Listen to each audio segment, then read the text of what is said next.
Good morning students, welcome again in accountancy class. और आज की क्लास में भी हम मॉडर्न अप्रोच के अकॉर्डिंग, लास्ट क्लास में भी हमने अकॉर्डिंग टू मॉडर्न अप्रोच हमने जो ट्रांजैक्शंस थे उनको अकाउंटिंग इक्वेशन के बेस पे क्लियर करा। बट एक सम सफिशिएंट नहीं होता है इस चीज़ को क्लियर करने के लिए, तो मैं आज एक सम और आपको करवा रहा हूँ। वही अपनी एनसीईआरटी की बुक का है, पेज ओपन कर लीजिए, पेज नंबर 82, क्वेश्चन नंबर 7। एक नॉर्मल सम है ये भी, ताकि दो सम हम एक नॉर्मल करने के बाद में फिर एक हाथ कोई ट्रांजैक्शन है वो थोड़ा कॉम्प्लिकेटिव कर देंगे जो आपको क्लियर हो जाए। बट मैंने तो अभी भी क्या बोला है, अकाउंटिंग इक्वेशन मॉडर्न अप्रोच के अकॉर्डिंग बिजनेस ट्रांजैक्शन मेंटेन नहीं होते हैं। अकाउंटिंग इक्वेशन के बेस पे आपके बिजनेस ट्रांजैक्शन ऑपरेट नहीं होंगे। लेकिन हम इस चैप्टर को पढ़ने का रीजन ये मान रहे हैं कि हमने 10 तक प्लस और माइनस सीखा हुआ है। सर प्लस होता है माइनस, इसलिए हम इसको प्लस माने। वैसे एक बात हमेशा आप लोग ध्यान रखेंगे, अकाउंटेंसी के अंदर कोई प्लस माइनस नहीं होता है।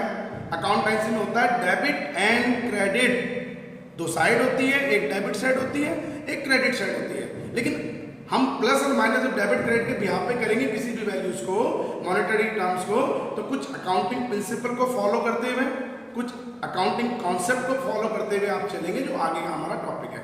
बट ठीक है, हमारे टॉपिक है थोड़ा मॉडर्न अप्रोच के अकॉर्डिंग अकाउंटिंग इक्वेशन प्रिपेयर करना।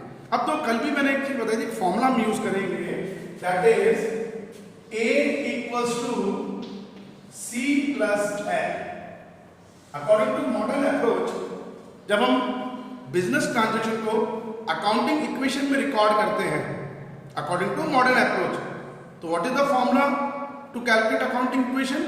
That is A equals to C plus L, assets equals to capital plus liabilities. और आपको assets equals to capital plus assets आपको पता है, करंट एसेट्स भी होती है, नॉन करंट एसेट्स भी होती है, plant and machinery, land and building, furniture. ये हमने बेसिक अकाउंटिंग टर्म्स में क्लियर कर रखे हैं, इसलिए ज़्यादा आपको डीप में जाने की जरूरत नहीं है।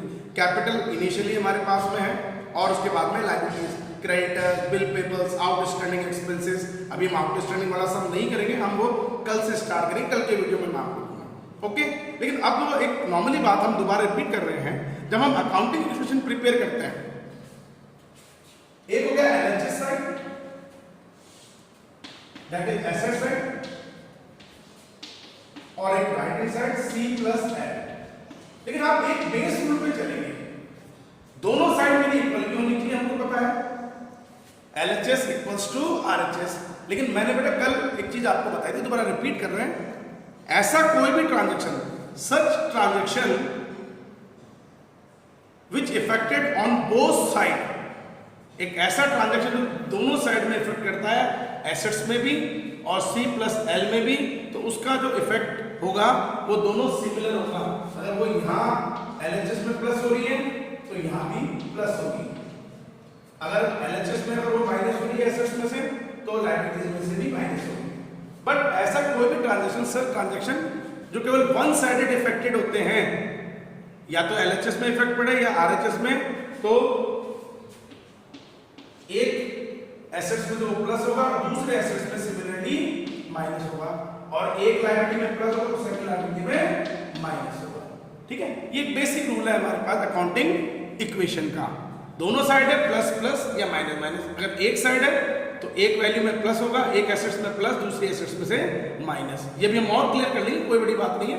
अब हमारा तरीका वही है, हम हर ट्रांजैक्शन के बाद में एक नई इक्वेशन क्रिएट नहीं करेंगे, हम पॉइंट टू पॉइंट चलेंगे। लेकिन अब थोड़ा मेरा तरीका देखना, मैं कॉलम वाइज आपको बनाऊंगा, वो तरीका हम लेके चलेंगे ताकि वैल्यूज इधर उधर नहीं निकले हमारी। ओके, अब मैं सम स्टार्ट कर रहा हूं, पेज नंबर ओपन कर लेंगे 82, question number 7 shows the effect of the following transactions on assets, liabilities and capital through accounting equation। आपको अकाउंटिंग इक्वेशन प्रिपेयर करनी है, आपको बिजनेस ट्रांजैक्शन दे रखे हैं। It is a part of modern approach. Traditional approach में हम entries बनाते हैं, वो आगे की बात है। ओके, अब हम क्लियर करें इसको। सबसे पहले business started with cash. Normal तो कल भी मैंने एक चीज बताई थी, जनरली हम एसेट साइड थोड़ी बड़ी बनाएंगे। A equals to C plus है।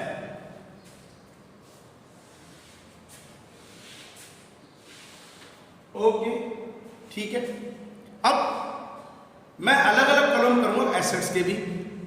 अभी मान लो तो मेरे पास 4 कॉलम है, कोई कुछ एसेट्स इंट्रोड्यूस भी होगी, कुछ एसेट्स हम सेल भी करेंगे, परचेज भी करेंगे, गुड्स भी है, स्टॉक भी होता है, प्लांट एंड मशीनरी, सबसे मेन कैश भी होता है। तो हम एक नॉर्मल वे में चलें, ये सीरियल नंबर कर लीजिए, जिसमें जो भी ट्रांजैक्शन है वो आप रिकॉर्ड कर लेंगे। 1 कॉलम, 2 कॉलम, अभी 3 कॉलम बना लो, बाकी ब्लैंक चले तो कोई प्रॉब्लम नहीं। ये कैपिटल कॉलम हो गया और बाकी हमारा लार्जेस्ट कॉलम चल रहा है, ठीक है। अब हम कंटिन्यू करें सम को, ठीक है। First A, business started with cash. आपने बिजनेस स्टार्ट करा कैश से। बिजनेस एंटरप्राइजेस में हमारी capital, business started with cash, that is capital. तो हम जब पहला ट्रांजैक्शन शो करेंगे तो कैपिटल हमारी कितनी इंट्रोड्यूस हो गई, दैट इज रुपीज 1,20,000। ओके, सी में आपने शो कर दिया उसको 1,20,000, ये सी हो गया हमारा कॉलम और ये हमारा कॉलम हो गया मान लीजिए N, that is capital.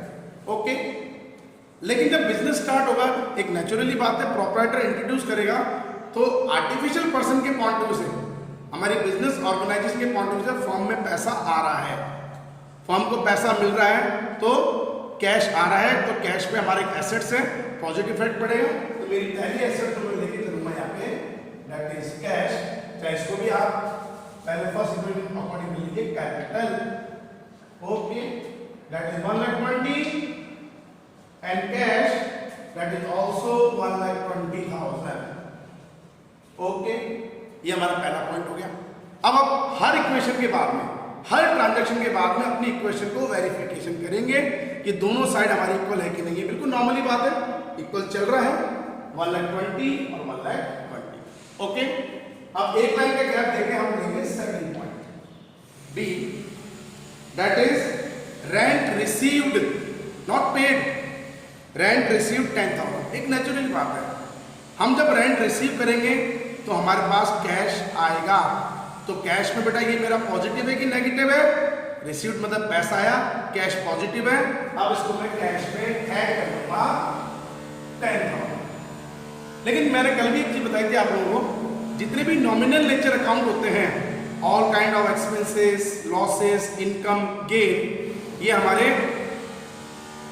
Capital पे भी इफेक्ट करेंगे एज अ वर्किंग कैपिटल। आप रेंट रिसीव करें, नेचुरल बात है, सोर्सेज ऑफ इनकम है, हमारी कैपिटल इंक्रीज करनी चाहिए, मैं इसको कैपिटल में भी प्लस 10,000। अब आफ्टर सेकंड इक्वेशन 1,30,000 ए, लेफ्ट हैंड साइड मैंने 1,30,000 होगी और राइट हैंड साइड में 1,30,000 हो गया। हम हर इक्वेशन के बाद टोटल नहीं लगाएंगे बुक के अकॉर्डिंग, क्योंकि बहुत टाइम लग जाता है, हम फाइनल इक्वेशन में शो करेंगे, बट हम वेरिफिकेशन हर ट्रांजैक्शन के बाद में करते रहेंगे कि हमारी इक्वेशन जो है LHS इक्वल्स टू RHS हो रही है कि नहीं हो रही है। Okay, point number 3 C point, that is invested in shares. आपने पैसा इन्वेस्टेड करा शेयर्स के अंदर। शेयर्स इज ए इन्वेस्टमेंट, ये हमारी एसेट्स होती है। अब मेरी एक नई एसेट और तैयार हुई है, that is investment in shares. लेकिन एक नेचुरली बात है बेटा, ये वन साइडेड इफेक्ट है बेटा। जब मैं इन्वेस्टमेंट करूंगा मेरे पास से पैसा भी तो जाएगा, तो कैश में मेरी जो एसेट्स कैश है उस पर नेगेटिवली इफेक्ट है, लेकिन मेरा एक नया एसेट्स और प्रिपेयर हो रही है, वो मेरा पॉजिटिव हो गया। तो investment in shares that is 50,000। But जब मैं इन्वेस्टेड करूंगा तो एक मॉनेटरी टर्म्स को मुझे इन्वेस्टेड करना पड़ेगा, ये मेरा कैश पे नेगेटिव है। अब मैं कैश में इसको डिडक्ट कर दूंगा, मतलब माइनस ब्रैकेट एलिमेंट्स को रिकॉर्ड कर देंगे।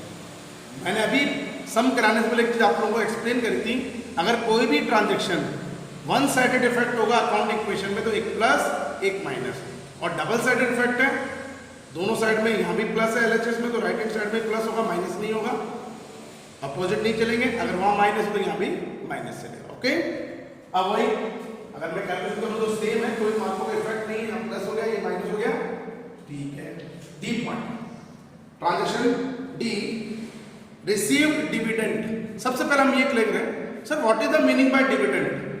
डिविडेंड होता है जब हम किसी शेयर्स वगैरह में अपना पैसा इन्वेस्टमेंट करते हैं तो वो शेयर कंपनी हमें मंथली बेसिस पे उसका कुछ इंटरेस्ट देती है, कुछ प्रॉफिट देती है, बेनिफिट देती है, that is known as dividend. अब एक बात, मेन बात, हमें जब डिविडेंड रिसीव हो रहा है तो हमारा कैश आ रहा है पैसा, तो कैश इंक्रीज करना चाहिए, तो मैं इसको प्लस कर लूंगा कैश में।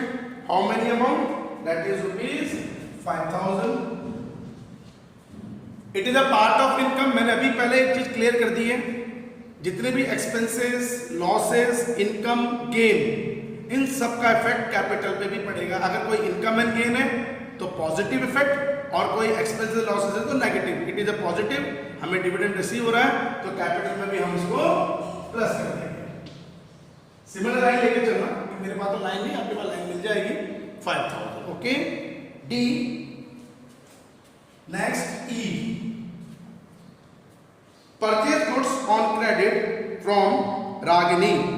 रागिनी से हमने गुड्स परचेज करा। रागिनी से अगर मैं क्रेडिट पे आपने गुड्स परचेज करूंगा, नेचुरली बात है वो मेरा सप्लायर बना, सप्लायर है, लेकिन मैंने जब उसको पेमेंट नहीं करा, he is creditors, she is, लड़की है तो शी इज क्रेडिटर्स, वो मेरे लिए क्रेडिटर्स की तरह ट्रीट होगी, दैट इज लायबिलिटीज। लेकिन जब मैं गुड्स परचेज कर रहा हूं तो मेरा गुड्स आ भी तो रहा है, ये मेरी एसेट्स भी तो है। अब मैं एक और एसेट्स ले लेता हूं, third column, that is goods. Goods purchase करा रागिनी से, how many amount? That is 35, तो गुड्स हमने रिकॉर्ड किए 35। बट इसके अगेंस्ट मैंने जब क्रेडिट पे आपने गुड्स परचेज करा है तो मेरी एक लायबिलिटीज भी क्रिएट हो रही है, that is creditors, okay. Liabilities में मैंने लिख दिया क्रेडिटर्स, दैट इज रुपीज 35। अब इस ट्रांजेक्शन को थोड़ा सा मैं ऑल्टर कर देता हूं। हमने रागिनी से गुड्स परचेज करा, लेकिन हमने इमीडिएटली कैश पेमेंट कर दिया, तो एक एसेट्स मेरी गुड्स हो जाएगी पॉजिटिव, लेकिन जब मैं कैश पेमेंट करूंगा तो मेरा लायबिलिटी साइड में कोई इफेक्ट नहीं, मेरी कोई क्रेडिटर्स है ही नहीं, लेकिन मैं कैश में से उसको डिडक्ट करके चलूंगा, माइनस करूंगा, क्योंकि मेरे पास कैश जा रहा है। Debit wards come in positive and credit ward goes out, मेरे पास से पैसा गया, मैं नेगेटिव करूंगा। लेकिन यहाँ पे क्रेडिट भी आप हमने परचेज करा है तो गुड्स आ गया 35 का, और नंबर 2 हमारा एक क्रेडिटर्स भी क्रिएट हो गया, that is 35,000, that is Ragini, okay. E, next point F, ये बोल रहा है paid cash for house hold expenses. Paid cash, sir पहली बात तो क्लियर होगी सर, हमने कैश पेड करा, कैश में नेगेटिव, आप कैश में लेस करो इसको, ठीक है, हम की मानते हैं ये कैश हमारे पास में, cash paid for house hold expenses 7000 हम कैश में से पे कर रहे हैं, इट इज नेगेटिव, 7000 हमने लेस कर लिया। लेकिन house hold expenses is drawings. What is the meaning bye drawings? Such amount or goods which will be withdrawn by the proprietor for his personal use is known as a drawings। तो ये हमारे लिए drawings भी है। अब drawings है, मैंने अभी बोला था ये नॉमिनल नेचर अकाउंट है, ये अपना पार्ट ऑफ एक्सपेंसेस है, इसका इफेक्ट कैपिटल पे भी आएगा। अब ये एक्सपेंसेस का पार्ट है, ड्राइंग्स हमारी कैपिटल को डिडक्ट करती है। अब मैं इसको कैपिटल में से भी लेस कर लूंगा, ₹7,000, ओके, ठीक है। ये हो गया हमारे पास point number F. Next G, sold goods for cash costing 10,000 14,000 में। 10,000 के गुड्स को हमने 14,000 में कैश में बेचा। सबसे पहली चीज, कोई जल्दबाजी नहीं हुई। जब मैं 10,000 कॉस्टिंग के गुड्स को 14,000 में सोल्ड कर रहा हूं, कैश भी यहाँ पे, फर्स्ट पॉइंट, सर हमें कैश मिल रहा है, 14,000 में कैश में प्लस कर लूंगा। लेकिन एक कंडीशन है, इसके अगेंस्ट मेरी एक एसेट्स और इफेक्ट होगी, दैट इज गुड्स। गुड्स मैंने परचेज करा पॉजिटिव, अब मैं गुड्स सोल्ड करूंगा, इसी में सोल्ड करूंगा तो मेरे पास गुड्स कम हो रहा है, क्रेडिट वार्ड गोज आउट, मेरे पास गुड्स जा रहा है, तो इट इज नेगेटिव। मैं अब अवेलेबल गुड्स में से ये जो गुड्स है माइनस करूंगा। लेकिन कितने के बेटा? 14,000 नहीं, रिसीव अमाउंट हमारे पास 14,000 है, बट उसकी कॉस्ट प्राइस कितनी है? हमारे लिए गुड्स कितने का था? 10,000 का। तो अब मैं जब गुड्स में से डिडक्ट करूंगा, लिसन केयरफुली, तो मैं जितनी उसकी कॉस्ट प्राइस है उसको डिडक्ट करूंगा, दैट इज रुपीज 10,000। बट 10,000 के गुड्स को जब हमने 14,000 में सोल्ड आउट करा, हमें एक प्रॉफिट भी तो हो रहा है। 10 का 14, 4,000 हमारा प्रॉफिट है। It is also nominal. All the income and gains वो आप कैपिटल में पॉजिटिव मान के इसको प्लस भी करेंगे। दैट इज 4,000 जो हमारा प्रॉफिट आया था सेल ऑफ गुड्स, हमने यहाँ पे कैपिटल में प्लस कर दिया। ओके, नेक्स्ट एच पॉइंट, ठीक है। Cash paid to Ragini, Ragini is a creditors 35। अब आपने उसको कैश पे कर दिया, कोई डिस्काउंट नहीं लिया, पूरे 35,000। अब एक नॉर्मल बात है, हम जब रागिनी को कैश पेमेंट करेंगे तो किस कैश में पेमेंट करेंगे? जो हमारे पास अवेलेबल कैश है, दैट इज कैश बैलेंस हमारे पास में नेगेटिव हो जाएगा। दैट इज 35,000 रागिनी का जो पेमेंट अमाउंट है हमने डिडक्ट कर दिया। लेकिन इसका अगेंस्ट हमारी लायबिलिटी भी तो खत्म हो गई। अब हम कैश अगर कम करेंगे तो जो रागिनी मेरा जो क्रेडिटर्स था, सप्लायर है, अब आज के बाद मुझसे पैसे नहीं मांगेगा। 35,000 हमने क्रेडिटर्स में डिडक्ट कर दिया। Okay, last and final I, last and final transaction है डिपॉजिटेड इनटू बैंक। बहुत अच्छी एंट्री है। आगे आपके सब्सिडी बुक जब कैश बुक पूरा करेंगे उसमें बहुत इंपॉर्टेंट रोल रखेगा। डिपॉजिटेड इनटू बैंक, बैंक में आपने अमाउंट डिपॉजिट कराया। सर बैंक में जब अमाउंट डिपॉजिट करूंगा तो मेरी एक एसेट्स और हो गई, that is bank balance. Bank में पैसा आ रहा है, लेकिन बैंक में जब मैं पैसा डिपॉजिट करूंगा तो कोई बाहर का आदमी थोड़ी ना डिपॉजिट कराएगा मेरे बेहाफ पे। मैं डिपॉजिट कराऊं तो मेरा कैश डिडक्ट होगा, क्योंकि मेरे पास में जो कैश था सॉरी, उस कैश को मैंने डिपॉजिट कर दिया बैंक में। तो cash is a negative and bank is a positive. अब जितना अमाउंट मैं बैंक में डिपॉजिट कराऊंगा, पहले से बैंक बैलेंस नहीं है, नहीं दे रखा है, ओके, तो ये हो गया 20,000 और कैश डिपॉजिट कैश कर रहे हैं हम, 20,000 हमने कैश में से लेस कर दिया। तो ये फर्स्ट से लेके ए से लेके आई तक के जितने भी अपने पॉइंट्स थे, हमने सबको according to transaction modern approach में अकाउंटिंग इक्वेशन में इसको रिप्रेजेंट कर दिया है। ओके, अब फाइनली चीज LHS equals to RHS।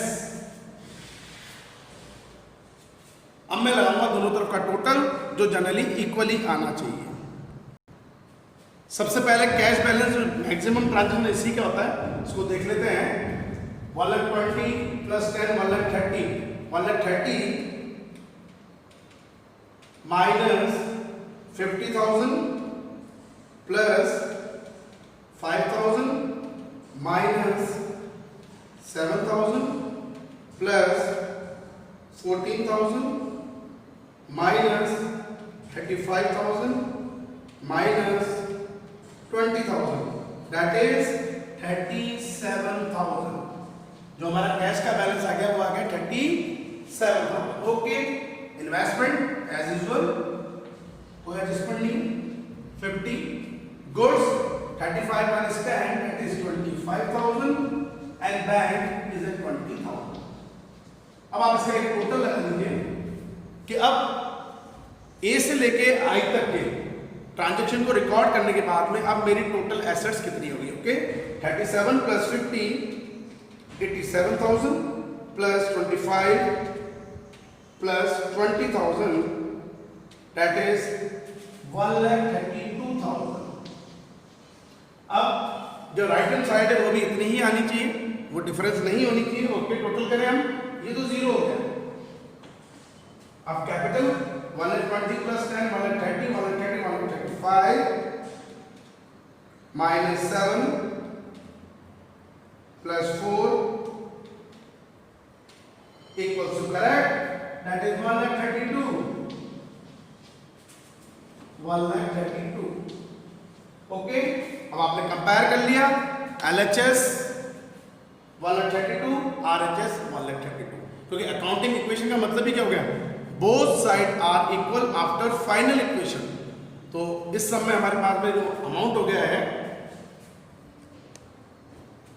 That is 132 and 132। इस सम की, और कल जो हमने सम किया था आज के सम की मैं आपको इमेज सेंड कर दूंगा, आप अपनी नोट्स कॉपी में इसको प्रॉपर्ली नोट डाउन करेंगे, क्योंकि अब हमारे प्रैक्टिकल सम स्टार्ट हो गए।